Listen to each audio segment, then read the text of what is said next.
ভারতে পালিয়ে যাওয়া শেখ হাসিনার বিরুদ্ধে গ্রেফতারি পরোয়ানা জারি করেছে আন্তর্জাতিক অপরাধ আদালত আইসিসি। এক বিবৃতিতে এই তথ্য জানায় হেগ ভিত্তিক এই আদালত। ভারতে গ্রেফতার হয়েছেন বাংলাদেশের প্রধানমন্ত্রী শেখ হাসিনা। দেশের শত শত শিক্ষার্থী ও জনতাকে গণহত্যার দায়ে শেখ হাসিনাকে হুকুমের আসামি হিসেবে মানবতা বিরোধী অপরাধ ট্রাইব্যুনালে বিচার করার সুযোগ রয়েছে বলে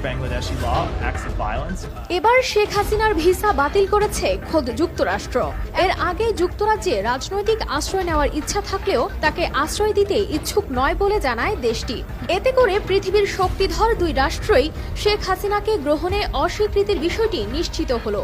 ভারতও তাকে রাজনৈতিক আশ্রয় দিতে অস্বীকৃতি জানিয়েছে। এই খুনি সরকার যে হাজার হাজার লোককে হত্যা করেছে, এই সরকার নাকি আগরতলা চলে গিয়েছে পালিয়ে, ভারতে আছে। আমরা ভারতের জনগণকে আহ্বান জানাতে চাই, সরকারকে আহ্বান জানাতে চাই, তাকে গ্রেপ্তার করুন এবং আমাদের সঙ্গে ভারতের